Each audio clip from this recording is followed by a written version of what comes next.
Assalamu alaykum muhtaram millatdoshlar. Siz Yangi G'asr kanalында авыл, андагы яшәеш һәм аграр тармакта барган үзгәрешләрне яктыртучы туган җир тапшыруын карыйсыз. Кабат сезнең белән күрешүгә чиксез шатбыз. Бүгенге чыгарылышта чананы җәйдән әзерләдиләр. Биектау районы техникасы урак эшләренә әзерме? Корылыкка ничек каршы торырга җавапны Казан дәүләт аграр университетының агробиотехнопаркында аңлаттылар. Сугарулы мәйданнарда яшәүче уңышы булырмы? Фермер Насим Дәүләтшин алдан кайгырмаска киңәш итә. Чиста пар җитәрлек ашлама һәм яңгыр бу кырдагы уңышны шушы 3 фактор формалаштырган. Бүгенге тапшыруның төп темалары әнә шулар.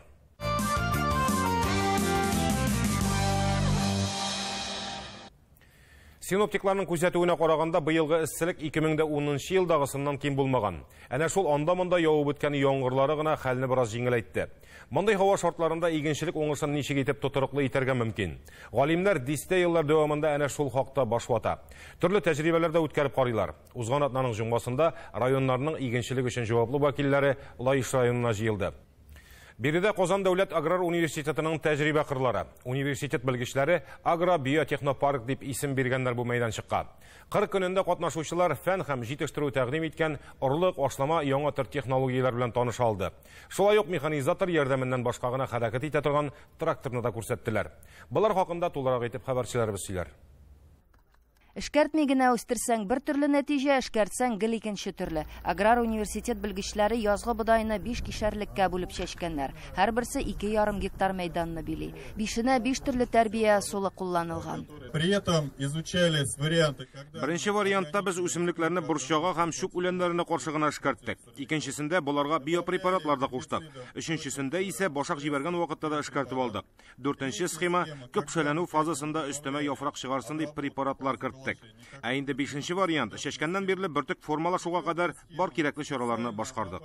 Биредә 50 көн дәвамында яңгыр яумаган. Беренче кишәрлектән яхшы уңыш чыкмаячагы белгеч булмаган кешегә дә аңлашыла. Ә менә барлык таләпләр үтәлгән кишәрлектәге үсемлекләрнең торышы күзгә күренеп аерыла.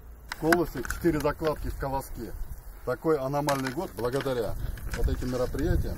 Аграр уку йорты галимнәре студентлар белән бергә кыш дәвамында иҗади эш белән шөгыльләнгән. Бүген алар 40 көнендә катнашучыларга механизаторсыз гына йөри торган тракторны да күрсәттеләр.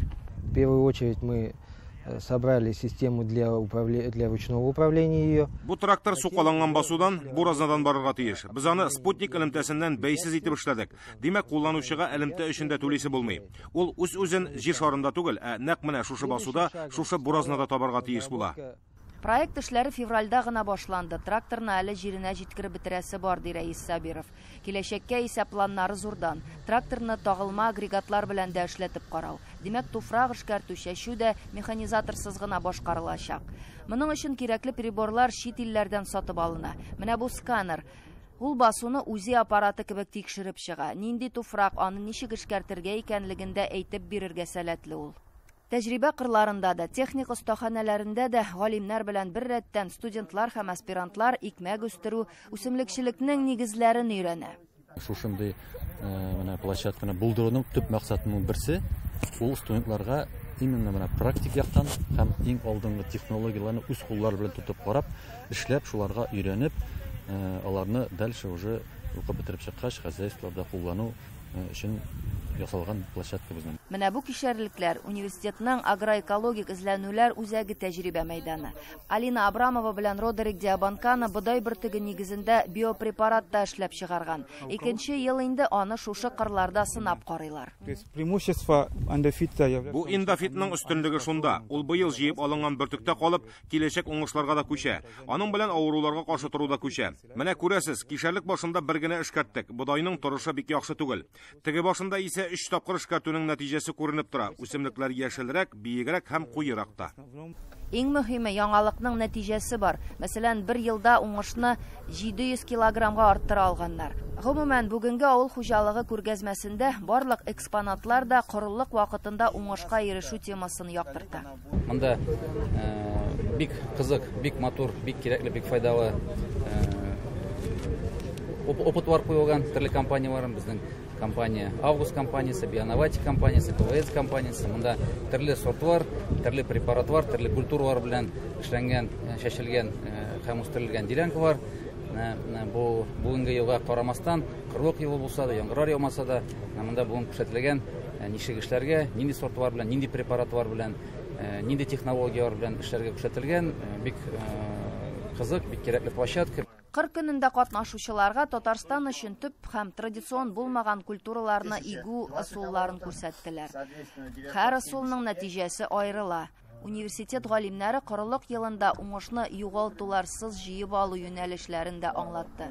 Районнардан килгән агрономнар өчен мондый өйрәнү характерындагы семинарларның файдасы булмый калмас.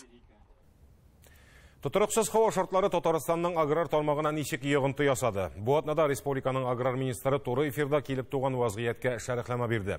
Марат Җаббаров шулай ук гадәттән тыш хәл кертү, җирдә эшләүчеләргә нинди өстенлек бирәчәген, уракны оештыру мәсьәләләренә дә тукталды. Сүзнең терлек азыгыннан башлануы табигый. Быел ничек тә эшкә ихтыяҗны тәэмин итәрлек сусыл азык һәм икмәк әзерләү бурычы кискен куела. Моннан тыш сугару җайланмалары, яшелчә бәяләре, умартачыларның проблемасы да читтә калмады. Бүген игенчеләрнең иң борчыганы корылык елында хөкүмәт ярдәменең ни рәвешле бүленүе.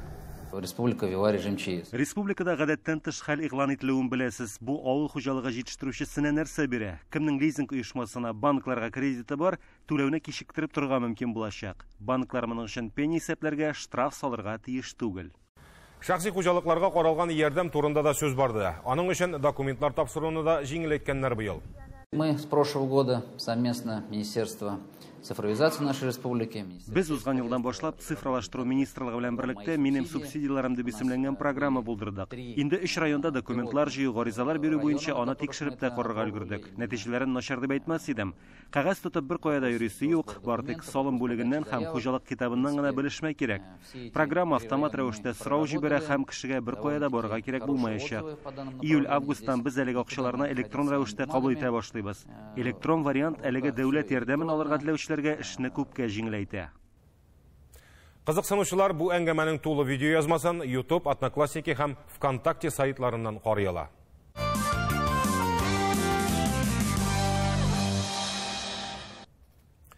Шулык 10 елдан соң яшелчә белән шөгыльләнүче хуҗалыклар сугару җайланмалары урнаштырырга кереште. Әлбәттә, бу эштә аларга бирелгән хөкүмәт ярдәменең зур булуын әйтергә кирәк. Нәтиҗәдә Татарстанның барлык яшелчә үстерелә торган мәйданнарына су сиптерелә хәзер.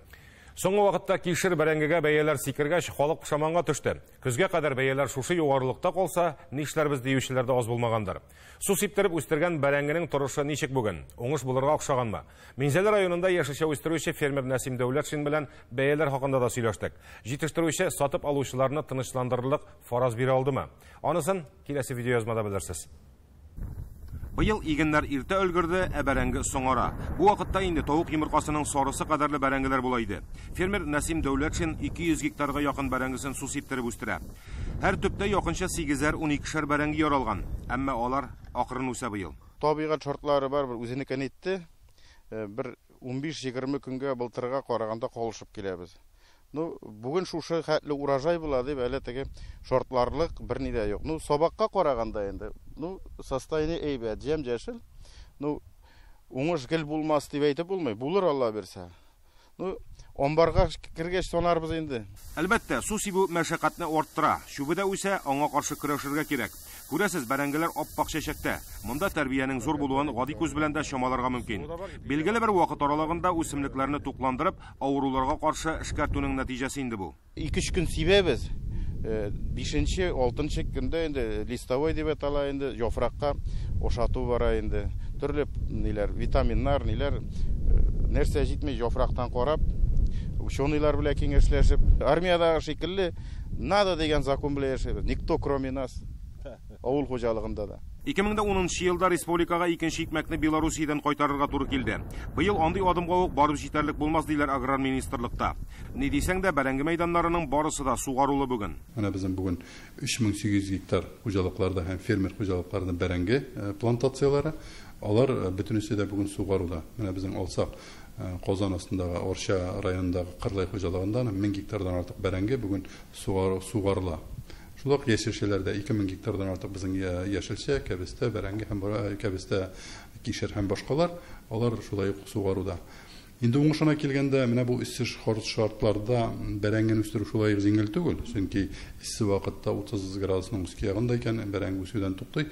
Менә шуңа күрә инде менә бу җайланмалар безнең иссе вакытта төнге чорда туктаусыз сибеп торып, андагы температура режимын көйләү буенча менә эшләделәр. Бүген сатып алучыны борчыган төп мәсьәлә бәрәңге яшелчә бәяләре. Көзгә тикле вазгыять үзгәрерме? Авыл хуҗалыгы җитештерүче ул җитештерүче кеше.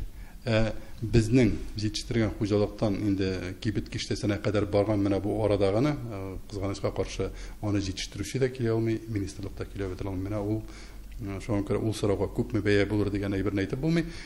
Шул ук вакытта республика үзен тәэмин итәрлек күләмдә безнең бәрәңге дә яшелчә дә була дип уйлыйбыз. Быел җәй башында бәя артуны яшелчәне читтән кайтару белән аңлаталар. Димәк, үзебездә үстерелгәне 2 айга җитеп бетми дигән сүз. Җитәр иде дә саклау урыннары җитешми. Нәсим Дәүләтшин исә Көньяк төбәктәге фермерлар белән дә уртакка яшелчә үстерә. Анда быелгы уңышны сату башланган инде. Юкта бәрәңгенең бәяләре төште. Пока әле безгә килеп җиткәнче, байтак вакыт.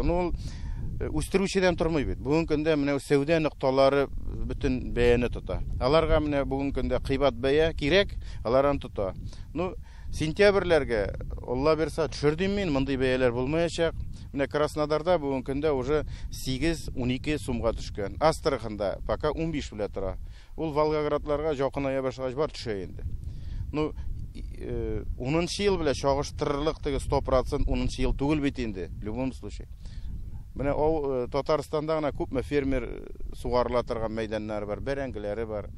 Булыр дим мин, булыр Алла берса. Өметләнек яхшыга, начары булмасын. Нәсим абыйның сугару җайланмалары күптән үзен аклаган. Хәзер кайбер урыннарда бөртеклеләргә дә су сиптерә. Су эләкмәгәннәре белән чагыштырганда җир белән күк арасы. Су сибеп үстергән игеннең үз кыйммәте ат бәясе булмасмы? Юк, алтын бәясенә төшмим. Менә сезонга 3 тонна солярка китте инде. 3 тонна солярканы акчага әйләндерсәк, грубый, менә 150 мең. Әгәр дә инде 150 меңне кертмәгән булса, монда бер дә булмас иде. Булыр, мин теләгән уңыш булмас иде. Аллага шөкер, уңыш күренеп тора. Амбарларга салгач чыгышын әйтербез. Әлбәттә, иген кырларын ук сугарулы итү турында хыялланып булмый. Әмма терлек азыгы өчен чәчелгән күп еллык үлән мәйданнарының биразын сугарулы итсәң ярап куяр иде.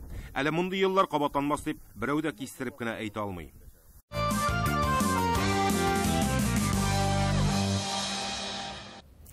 Республиканың барлык районнары диярлек уракка киреште. Бүгенгә 110 мең гектардан артык мәйданда бөртеклеләр җыеп алынган. Барлыгы 210 мең тоннадан артык ашлыкны амбарларга урнаштырганнар. Әлбәттә, быелгы уңыш тыйнак, һәм ул төрле җирдә төрлечә. Мәсәлән, Көзге бодай Тәтеш районында 29,16 центнер, Балтачта 29, Сорманда 28, Зәйдә 26 центнер. Сабан культураларын суктыра башлагач, бу саннар түбән төшәчәк билгеле. Инде бүген үк арпа суктыручы хуҗалыклар бар. Республика буенча арпаның уртача уңышы 20 центнер чамасы. Борчак 11 центнер уңыш бирә. Бүген төп бурыч кырда булганын югалтуларсыз җыеп алу. Урып җыюда тоткарлыклар булдырмау. Минзәлә районында быел комбайнчыларның ярдәмчеләре юк. Шундый карар кабул иткәннәр. Киләсе видеоязма Калмырза кырларыннан әзерләнде. Зиннур Гыйльфанов 14-нче урагын штурвал артында каршылый. Бер генә урып җыюның да башка елларны кабатлаганы булмады ди ул. Быелгы уракны исә бик борчылып көткән комбайнчылар. Уңыш булмагач, барыбер үзегезгә дә күңелсезрәктер инде, Зиннур. Аның бит менә көтеп алган комбайнчылары акча эшләп ала торган шәп. Юк, менә каршы килеп әйтергә магу. Без бит инде 10-нчы елга корылыкны да күрдек. Быел да шулай булыр дип күңел төшеп йөргән иде. Аллага шөкер, менә мондый игеннәрне күргәчтән куанып йөрибез әле. Елына күрә әйбәт дип. Була Алла бирсә дип. Кызганычка каршы барлык басулары да монысы кебек түгел шул. Бу Көзге бодай кырына берничә мәртәбә яхшы яңгыры да эләккән. Гомумән, Калмырза хуҗалыгында Көзге бодайны бары чиста парга гына чәчәргә тырышалар. Көзге бодайның инде пар җиренә чәчелгән участок инде бу. Яңгырда вакытында дирәк явып алды. Ашама да әйбәт кенә бирелде инде. Җитәрлек күләмдә. Шул инде. Бу бүтән кырларда бай түгелме? Тагын бер басу бар, шундайрак, чак кына. Шундайрак. Слабыйрак. Калганнарда мондай урожай юк. Комбайннар карап торышка шактый кызу элдергән кебек. Зиннур сүзләренчә, кабинадагы җиһазы югалтулар булса, шунда ук хәбәр бирә икән. Хәзер комбайнчыларга да уңайлы инде. Эсседә тузан сулап йөрисе түгел. Рациядә алып биргәннәр, машина йөртүчеләр белән гел элемтәдә алар бүген. Әйбәт оештырылган эш, ашауларда яхшы, запчас белән дә кытлыклар юк. Аллага шөкер, кысыйым белән дә эшләгенә. Бар да бар. Напарнигың бармы соң? Үзең генәме? Юк, быел менә шул уңыш түбән булу сәбәпле напарникларсыз эшлибез. Бершәр генә комбайнер быел. Калмырза хуҗалыгында барлыгы 6000 гектарда бөртеклеләрне суктырасы бар. 413 гектар бурчакны суктырганнар инде, 20 сетнер уңышы чыкты диләр. Бүген комбайннар эшләгән кырдагы бодайның дымлылыгы 16-17% тирәсе. Шуңа да бөртекне туры киптергечкә ташыйлар. Бер комбайнга 1000 гектар мәйдан туры килә. Сабан культураларында бу кадәр уңыш чыкмас дигән фикердә Радик Мөхәммәтов. Яровайларда җишеп килә инде. Менә хәзер азимайларны согып бетергәч, көзгә бодайны согып бетергәч, арпа киреп китәбез. Аннан соң ядгы бодайга да кирлә инде. Алары ничегрәк уңышлары? Ядгы бодайның уңышы шул 15-16 центнер көтәбез инде. Ундан бары булмас. Зорлансак та уңыш 2010 елдагы кебек түгел әле. Юкса быелгы эсселек 1-2 градуска югарырак та булган. Моннан 10 ел элек Татарстан туфрак эшкәртүдә үзенә кулай, дым саклый торган ысулны сайлады да инде. Бүгенге уңыш күләмендә технологияның да өлеше зур. Бердән дым саклый торган һәм дерле экономик кулланылган ысул узган ел буенча гына карасак та без 50% мәйданны тирәнәйтеп эшкәртеп калдырдык. Ул бит нәрсә дигән сүз? Йомшак җир икән, бөтен булган суманда язгы сумы, көзге сумы, кар сумы җиргә керә дә, уланнан кая китми, ул запас булып тора. Менә беренчесе ул. Икенчедән без ахыргы елларда элекке классик технология караганда күп мәртәбәгә язгы чорда җирне әйләндерүдән туктадык. Без электр малайдыры, культивация берни кадәр ясыйдык, тагын башка операциялар. Хәзер безнең күбрәк чәчү комплексларын кулланабыз һәм ул берничә операцияны, 3 операцияны, 5 операцияны бергә ясый, бер тапкыр гына эшли дә, культивациясында җирне йомшарта, чәчеп тә куя, ашламасын да кертә, артыннан катуклап та куя. Менә ул факторда безгә бик дымны сакларга мөмкинлек бирде. Бу очракта бер генә сон китерү дә җитәр. Элеккеге ысул белән эшкәрткән басу белән яңача эшкәртеп яфрактан тукландырган басу арасындагы уңыш айырмасы 18 центнер. Гомумән, быел басулардагы уңыш бик шуар, төрлесендә төрлечә. Безнең инде 52 меңнән артык бөртекле культураларны җыеп барасы. Шуларда инде 92 комбайн быелгы көзгө урожайны җыюда катнашачак. Бүгенге көндә инде әле барлык хуҗалыкларда чыгып бетмәделәр дип әйтергә кирәк инде. Оркага иртәнге сотка буенча инде 72 комбайн басуда бүгенге. Быел иген уңышы тыйнак булса да, бодайларның җилемсәсе югары. 25 урыны белән хәтта 27%ка җитә диләр. Хәзер төп бурыч кырда булганын югалтуларсыз җыеп алу. Күргәнегезчә, бүгенге тапшыруны тулысы белән урак темасына багышларга булдык. Беренчедән вакыты шундый, икенчедән урак язмышы берәүне дә битараф калдырмас. Бу атнада Биектау районы хуҗалыкларында урып җыюда катнашачак техниканың торышын тикшерделәр. Аларга аграр министр урынбасары Рафаил Фаттахов җитәкчелегендәге махсус комиссия бәя бирде. Нинди җитешсезлекләре бар? Аларны ничек төзәтергә икәнен хәбәрчеләребез дә күреп кайтты. Биектау районы хуҗалыкларындагы урып җыю техникасының әзерлеген быел авыл хуҗалыгы һәм азык-төлек министры урынбасары Рафаил Фаттахов җитәкчелегендәге комиссия тикшерде. Җирле хуҗалыкларның агрономнары, җитәкчеләре һәм төп белгечләре районның иң зур кырларын бергәләп йөреп чыкты. Техниканы махсус паркларда түгел, әнәк менә басуда чакта бәяләү күпкә кулайрак. Эш барышында әзерлек дәрәҗәсе дә, җитешсезлекләр дә яхшырак күренә. Кыргыз районының минем уйлавымча инде 50%-ын уже минем коллегаларым тоже районнарда йөриләр. Мин үзем уже менә Минзәлә, Актаныш, Муслим районнарында булдым. Анда 100% уже уборкага кирделәр. Техника әзерлеге яхшы дип әйтим. Анда зур холдинглар эшлиләр. Безнең республикада 3300 урып җыю комбайннары эшли. Шуңа күрә инде менә без бүгенге шушы эш сәфәрендә җитәкчеләргә җиткерәсебез килә техниканы кыш көне вакыт бар булганда әзерләргә. Россия күләмендә без беренче урында торабыз техника яңарту буенча. Моның өчен инде бездә Татарстанда гына дип әйтим, шундый программалар 70-30 эшлиләр. Бу менә шушы программалар бик яхшы файда бирәләр инде безнең обновлениегә. Биектау районында урак эшләре узган атнаның якшәмбесеннән бирле дәвам итә. Иң беренчеләрдән булып Татарстан агрофирмасы Бурчак, Саватех бирүли хуҗалыклары исә көзгө бодай суктырырга кирешкән. Безнең районда 63 комбайн, шуның 60-ы сугуда эшли, 3-се югда эшли торган була инде. Безнең нагрузка район буенча бер комбайнга 530 гектар туры килә. Бу мин әйтәсем килә нормально дип инде. Шуңа күрә менә әгәр дә погода һава торышлары бик әйбәт торса, менә шушында инде бер 25-30 көндә уборканы төгәлләп чыгарбыз дип торабыз. Быелгы һава шартлары урып җыю эшләрен күпкә иртәрәк башларга мәҗбүр итте. Яңгырларның әз булуы бөртеклеләргә дә тәэсир итмичә калмаган әлбәттә. Уңышта башка еллар белән чагыштырганда кимрәк булыр дип көтелә. Ләкин моңа карамастан Биектау аграриялары өметләрен өзми.